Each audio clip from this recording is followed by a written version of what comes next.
Hello अस्सलाम वालेकुम, welcome to the program voice at 7। मैं हूं डॉक्टर सुंदस मुस्तकीम। आज का प्रोग्राम वॉइस एट 7 फ़लस्तीन के नाम। जी बिल्कुल, जो हमास और इसराइल के माबैन जंग हो रही है, बल्कि इसको हमास और इसराइल के माबैन जंग ना कहा जाए, अगर इसको सिर्फ इसराइल की जानिब से जंग कहा जाए तो ज़्यादा बेहतर होगा, क्योंकि जंग या जंग बंदी दो तरफा होती है, दो पार्टीज़ के दरमियान होती है। लेकिन अब जो एक महीने से ज़्यादा अरसे में हो रहा है इसराइल की जानिब से, वो सिर्फ इसराइल ही जंग कर रहा है। और ये जो एक महीने से ज़्यादा अरसे में इसराइल की जानिब से जारहाना इक़दाम उठाए जा रहे हैं, जो बर्बरियत का सलूक किया जा रहा है, इस एक महीने से ज़्यादा होने वाली लड़ाई में इसराइल की जानिब से अब तक 11,000 से ज़्यादा फ़लस्तीनी शहीद हो चुके हैं, जिनमें ज़्यादातर तादाद औरतों और बच्चों के 67% और ओनली वुमेन एंड किड्स।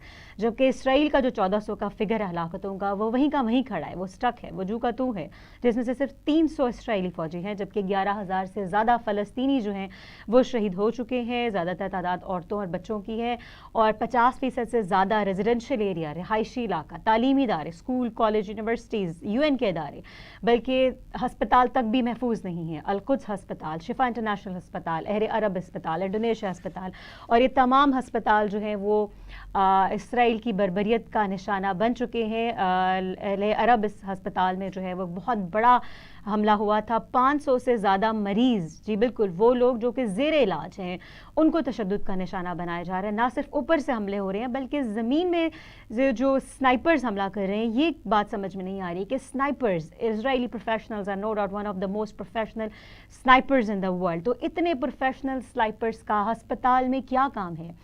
ये उन लोगों को मारने आ रहे हैं जो अस्पताल में जब धमाका होता है तो जो लोग ज़ख्मी होते हैं, अस्पताल के अतराफ़ में जो ज़ख्मी लोग पड़े होते हैं, उनको उठाने के लिए अंदर से जो लोग आते हैं, क्या ये प्रोफेशनल स्नाइपर्स उन लोगों को मारने के लिए बुलाए गए हैं, उनको भेजे गए हैं वहाँ पर, जो कि मरीज़ों को उठाने के लिए आ रहे हैं? किन के लिए ये स्नाइपर्स बुलाए गए हैं?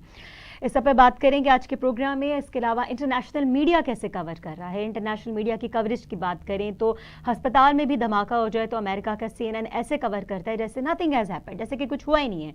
BBC is covering but with a bit delay, BBC cover कर रहा है। इसके अलावा अल जज़ीरा की बात करें तो actually Al Jazeera is covering the way it should be covered, it is suppose to be covered.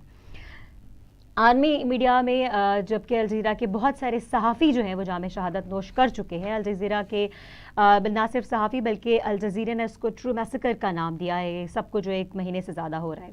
उसके अलावा बात करेंगे आज के प्रोग्राम में अरब लीग और OIC का जो हंगामी इजलास सऊदी अरब में मुनक़्क़द हुआ, जिसमें फौरी तौर पर जंगबंदी का मुतालबा किया गया।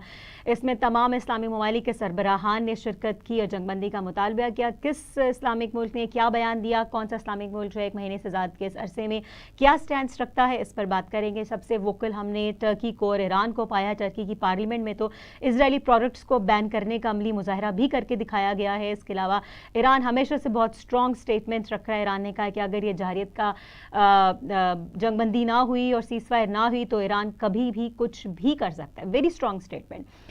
इंडिया की बात हम करना नहीं भूलेंगे, क्योंकि सारे सिनेरियो में इंडिया कहाँ से टपक पड़ा है। इंडिया ने क्यों इतना एपिसेंटर बन गया है एंटी मुस्लिम और एंटी पैलेस्टाइनियन स्टेट का। नई नई दोस्ती हुई है जनाब इंडिया की अमेरिका से, इतना स्ट्रॉन्ग एलाई अभी हाल ही में बना है, तो उसने कहा चलें जनाब फ्रांस के एमिनुल मैक्रोन भी बोल पड़े हैं फ़लस्तीनियों के हक़ में। इंडिया का दिल क्यों नरम नहीं पड़ रहा है? बिकॉज इंडिया जो है एपिसेंटर एंटी मुस्लिम और एंटी पैलेस्टीनियन क्यों बन चुका है? फेक न्यूज़ का, डिसइंफॉर्मेशन का, नेगेटिव प्रोपेगेंडा का क्यों एपिसेंटर इंडिया बन चुका है? ट्विटर पर होने वाली 10 हाईलाइट होने वाली सबसे मिलियंस में जिनके व्यूज़ है, टॉप जो आपकी वीडियोस हैं उनमें 7 जो हैं वो वेरीफाइंग लूटिंग इंडियन अकाउंट से आ रही हैं, जिसमें बीजेपी का IT विंग जो है वो इसमें अमल कर रहा है। ना सिर्फ वो इंडियन फ्लैग के साथ है, बल्कि बहुत सारे इंडियन रिटायर्ड आर्मी ऑफिसर जो है वो ये अकाउंट रन करते हैं। ये हम नहीं कह रहे, BBC की रिपोर्ट्स कह रही हैं, इंटरनेशनल मीडिया की रिपोर्ट्स कह रही हैं, और ये खुद इंडिया की सबसे बड़ी फैक्ट चेकिंग सर्विस बूम की भी यही है कि Indians are actually doing this negative propaganda. इतनी खौफनाक वो वीडियोज़ हैं कि हम आपको दिखाना तो दूर, बताते हुए भी दिल दहलता है कि जैसे बच्चों को मारा जा रहा है। इसराइल के जो 200 यरगमालियाँ उनमें औरतों के साथ कुछ गलत हो रहा है, ऐसा कुछ भी नहीं है, इसका हकीकत से कोई ताल्लुक नहीं है। खुद इंडियंस भी अब कुछ फैक्ट चेकिंग सर्विसेज कहने पे मजबूर हो गई हैं। और इसके अलावा अमेरिका की बात करेंगे जनाब, ये 2000 से ज़ायद जो है वो अमेरिकन तैयार हैं इसराइल के साथ हमला करने के लिए। 2 एयरक्राफ्ट जो है वो पहुंच चुके हैं। सब पे आज करेंगे।